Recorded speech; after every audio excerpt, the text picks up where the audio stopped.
It's the KQ Morning Show, 92 KQRS. When I was a kid, we had a set of neighbors down the street. There were the Knowles and the Webbers. They were right across the street from each other. And our neighbors, the Webbers, one year in December, they put up, people putting out Christmas lights and stuff. And they had big lit up letters. They put it on their roof and they put up the four letters Noel with lights. Well, the neighbors directly across the street, their last name was Noel, Noel.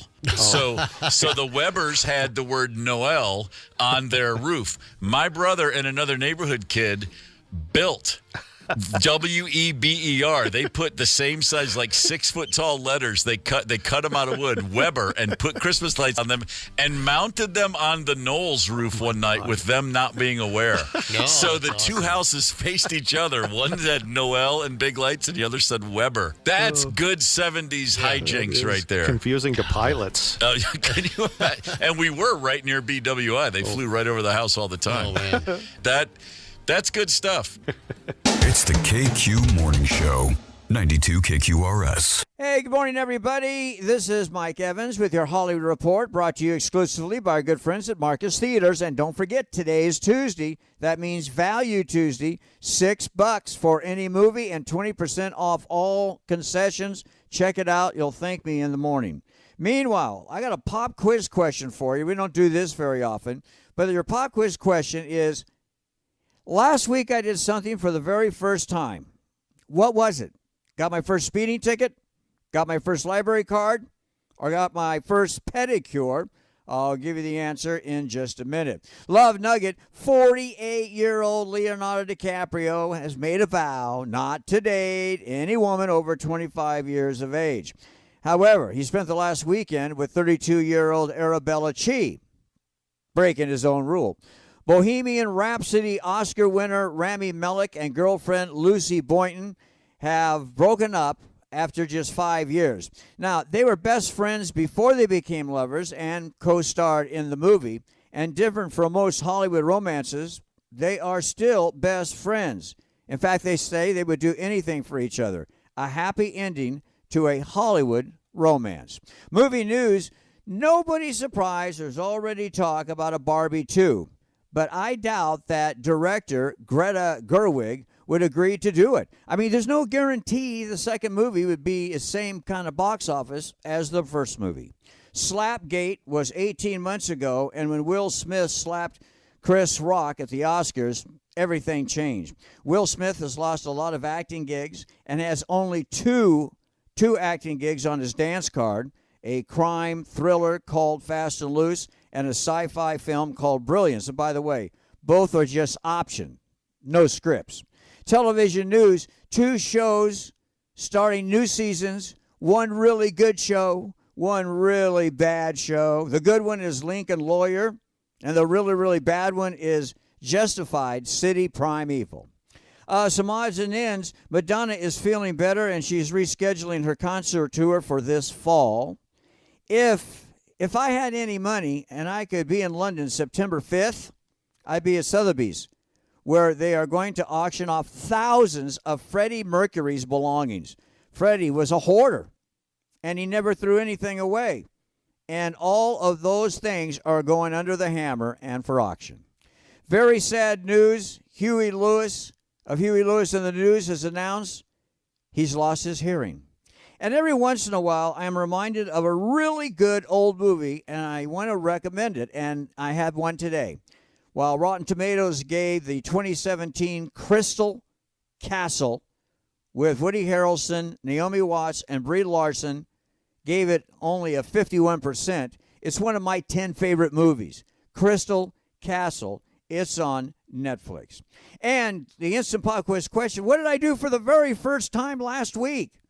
Did I get my first speeding ticket, my first library card, or my first pedicure? The answer is my first library card. Yeah. Hey, have a great day. We'll do it again tomorrow. Mike Evans, see ya. 92 KQRS. In just a few moments, Lorraine Bracco will be joining us on the morning show. She of Goodfellas fame and The Sopranos fame and several other fantastic projects over the years. She's got a new film out. I remember the first time I saw Goodfellas, it was a significant moment in the movie-going life of young Steve Gorman. I had a day off in Calgary, and I walked across the street from a hotel into a shopping center that had a theater, and I went, Goodfellas, Martin Scorsese, Robert De Niro, Pesci. That's that guy from Mean Street. Oh, I'm going to go see this movie. That's the Raging Bull guy. And that's the Martin Scorsese guy. He did Taxi Driver. I put the whole pieces together, and I walked out of that theater 3 hours later, and I was exhausted. Yeah.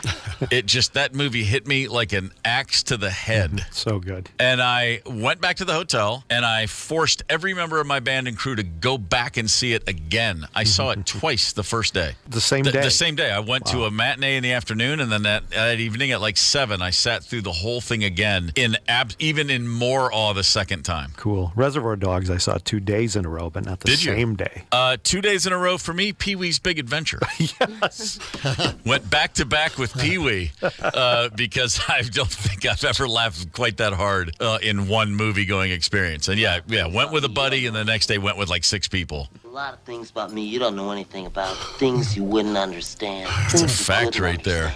Things you shouldn't understand. Man, Pee-wee's Big Adventure was incredible. And then, Lorraine Bracco. So from Goodfellas, and then a decade later, she turns up on The Sopranos as Dr. Melfi. Watched the entire thing again, this time with my son. Yeah. And watching that show as like a guy in my 30s and then watching it as a guy in my 50s, 2 entirely different experiences. Not the kind of thing I ever thought I'd say where I related to Tony Soprano all of a sudden, but there's just things with the kids really as a parent and watching your teen kids push your buttons and challenge you on things and they don't even know that they're doing it. And the second time through, I just thought, man, this show's unbelievably realistic. Yeah, that was part of the appeal, that he was just a dad struggling with issues and relationships. He just happens to be a mob boss. Well, we've all got our little quirks. Yeah. Lorraine, it's great to have you on the KQ Morning Show. First things first, we've gotten 3 different pronunciations for the title of this film. Please give us the correct answer. Okay, you're going to laugh at me. I've always said it one way, but I don't believe it's the right way. Okay. So Jassir. I'm reading about this film. It's a Syrian refugee in Memphis chasing the American dream, having a hard time. I guess you just were you were itching to be in a slapstick comedy, apparently. Oh, yeah, it's a comedy, all right. Well, let's put it this way. You laugh and you cry. Okay. Okay, well, it sounds... I'm sold. Your performance is already getting raves, which, as much as we might think, well, of course they are, you're great and everything, that's still got to feel pretty good when you put yourself on the line and then you hear that people think you did a good job. Well, you know what? I loved the script. It hit me in such a truthful way that even for the $2.50 that it cost, they had no money.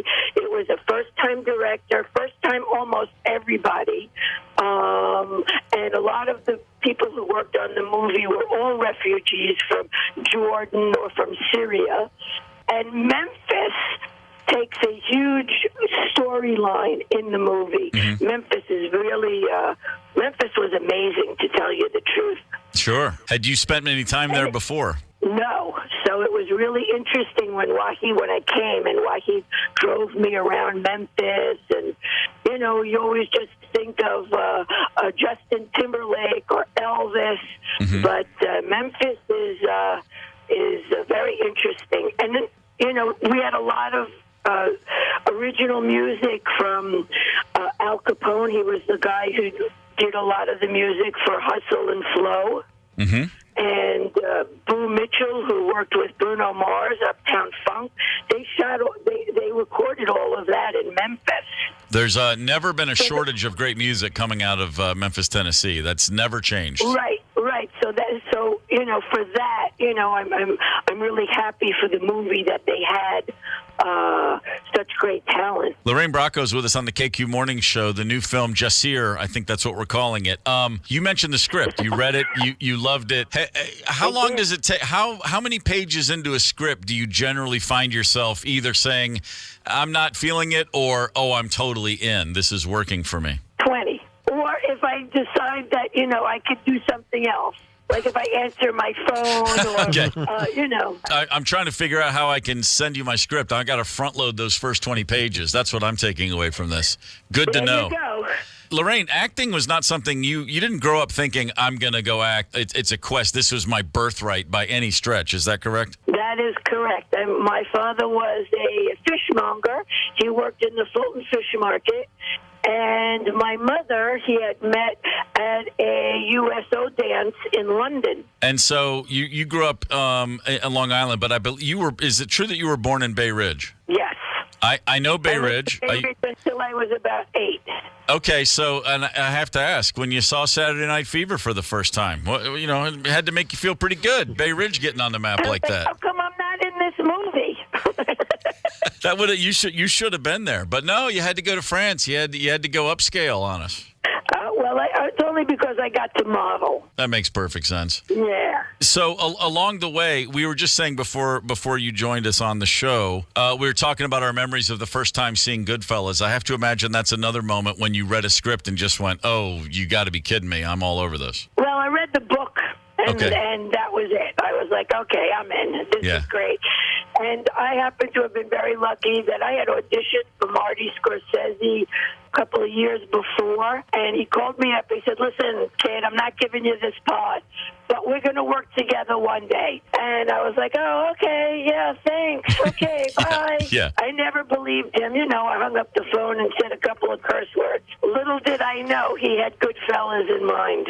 If you don't mind, I have to ask about The Sopranos. Is it true they actually thought you should read for Carmela? Well, I mean, it was kind of a normal thing to think of me for Carmela. Mm-hmm. Sure. And when I met David Chase, and I said to him, listen, let's be honest with each other.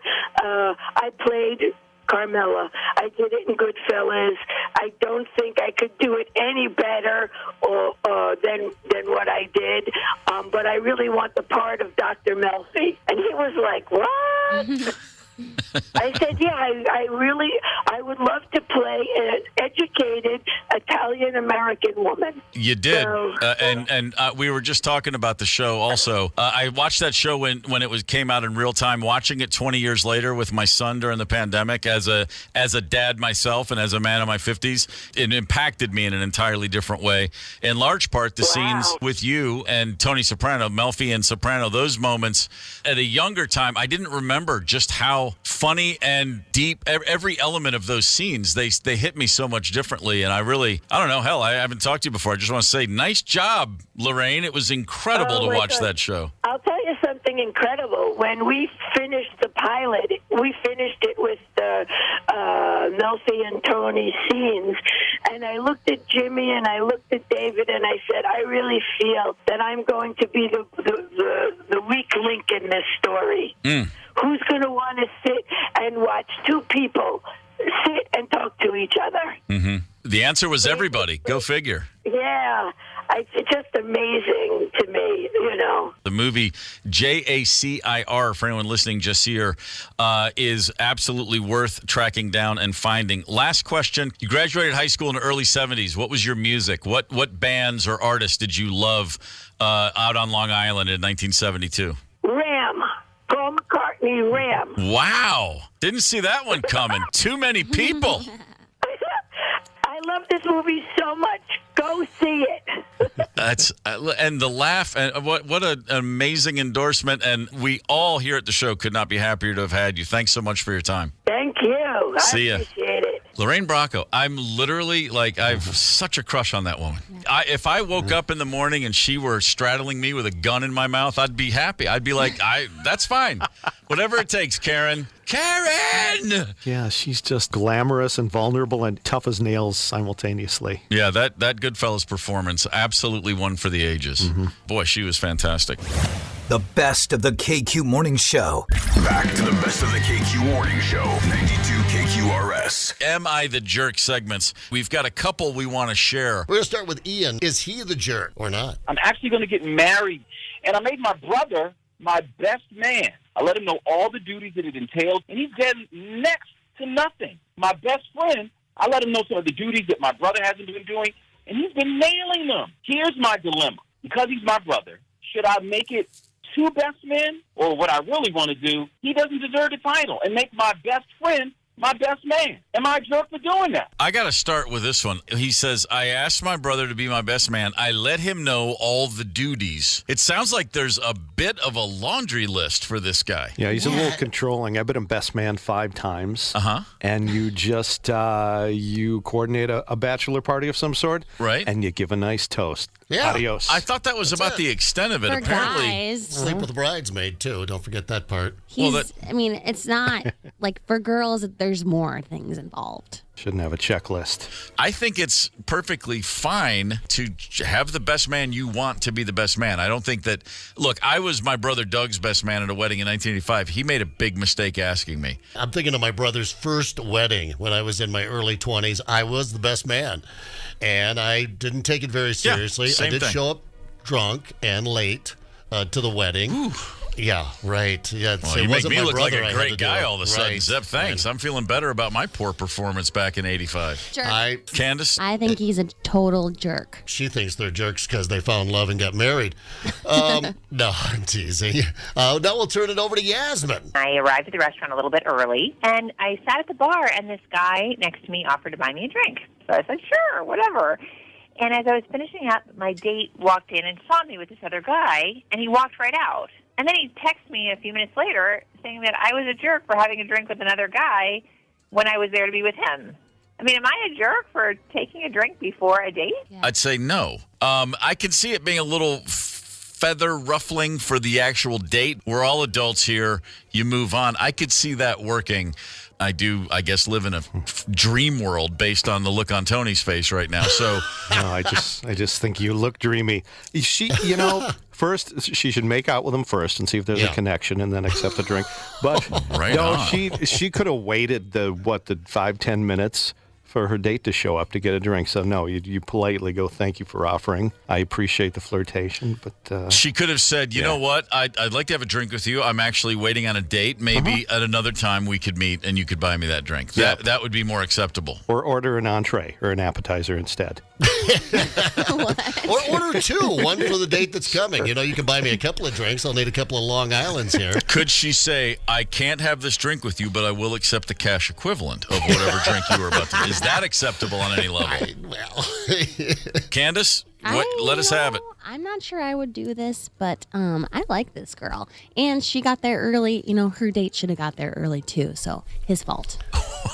Right on. You snooze, you lose. Okay. Candace rocking the Yasmin tip on that. I like that. I would be excited to come in and rob this man's woman away. Going, I got a date with her and you're buying her a drink, you sucker. You think you're getting somewhere. Allow me to take her to another table and wine and dine her in front of your miserable failed attempt to steal a date away from another guy. I don't know. I mean, this is one of those slippery slope kind of deals. Well, hang on. Is there a moment in that conversation where you jump down and knock out some push-ups?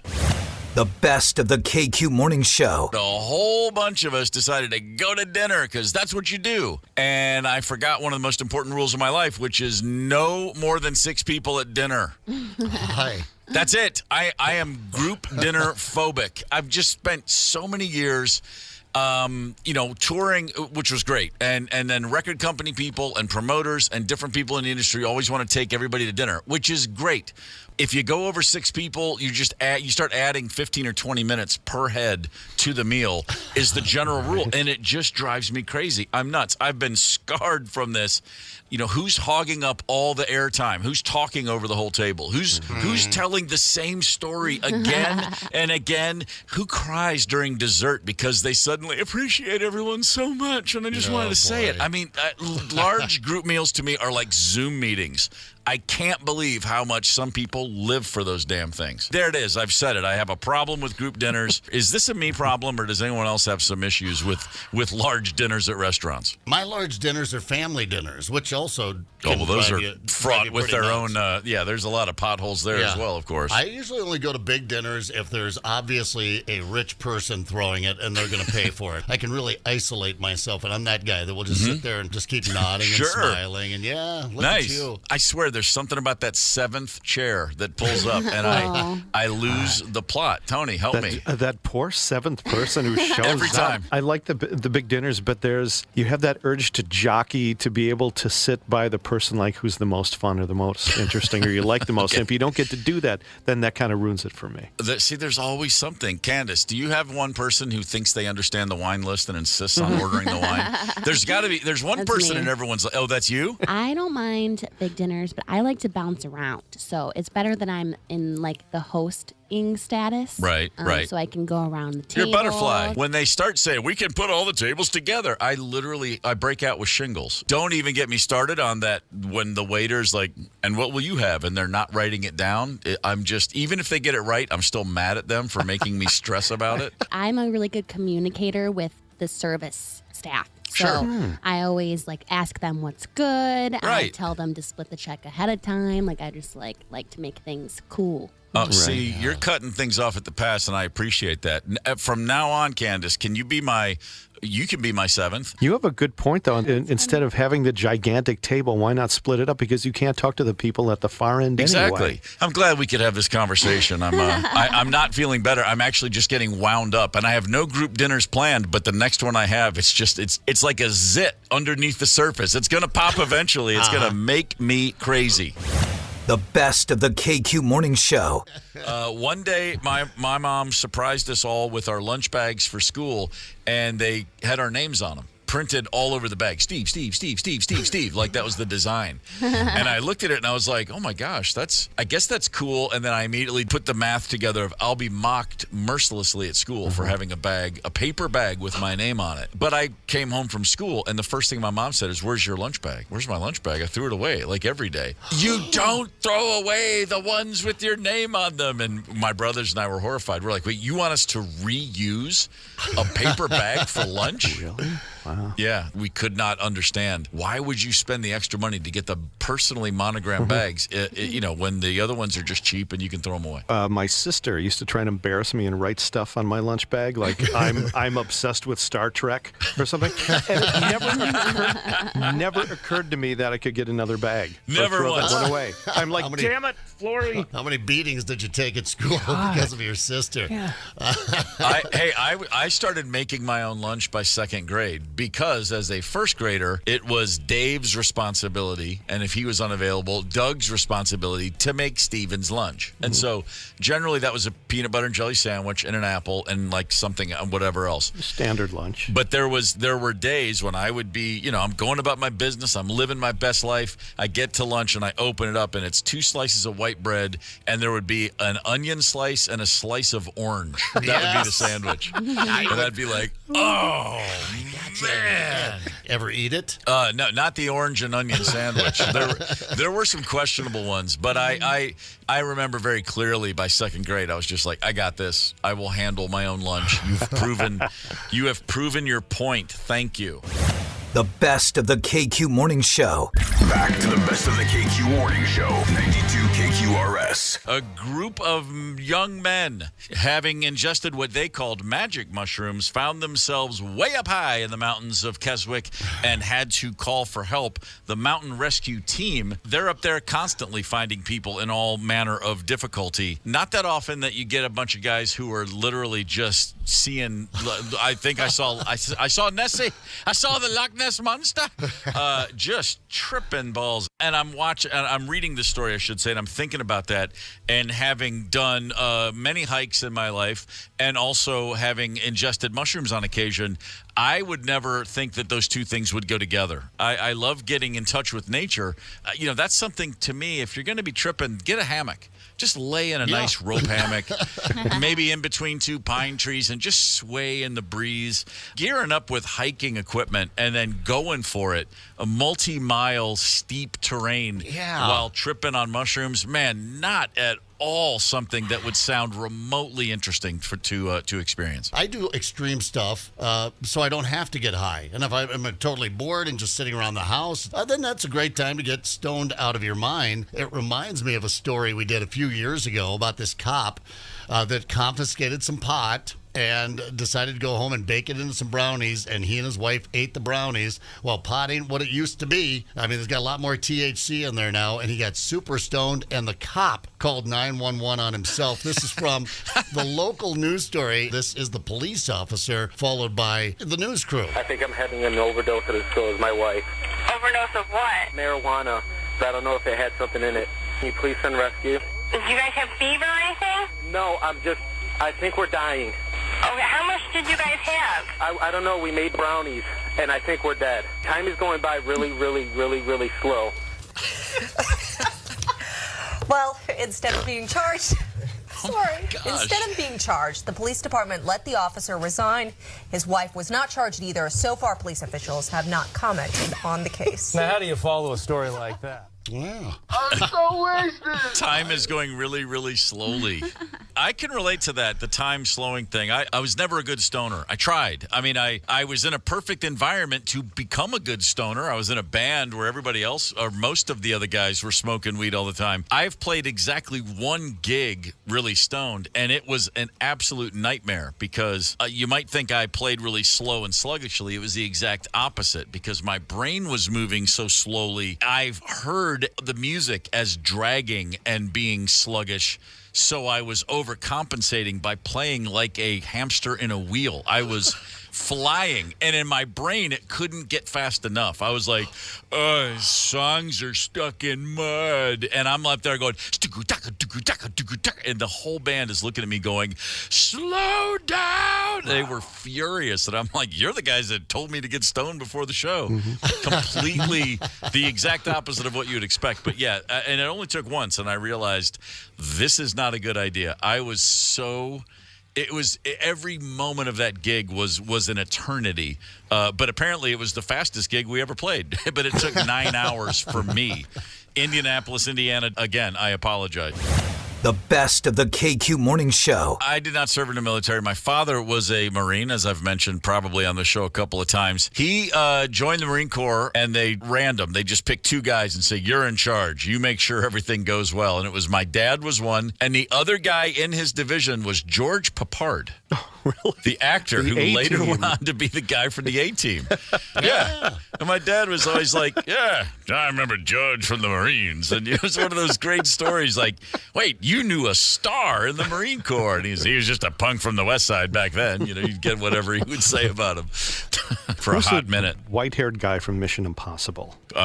Peter Graves. That's it. Yeah, my dad went to school with him. Oh, really? Peter Graves. Yeah, you got to say it like that, too. Mm-hmm. Your parents have any famous friends? No, my dad doesn't believe, I guess, in famous people. We had a hunting operation, still do. Dad doesn't believe in famous people. I love that line. If you were famous, if you said something like, hey, I'm going to come out and hunt, or we would have people call up and say, Tom Selleck wants to come out there and hunt. Well, he can't. Why? I don't know any celebrities around here.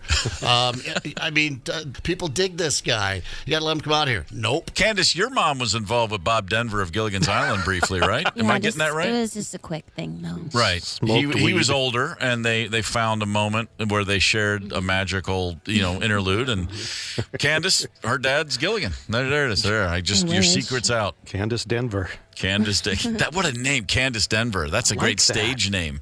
Even better, Candy Denver. Oh. Yes. Come on. That's a different kind of stage name. That is a different kind of stage name. I'm sorry about that. Wow. We just took a left turn right to Candy Denver. The best of the KQ Morning Show.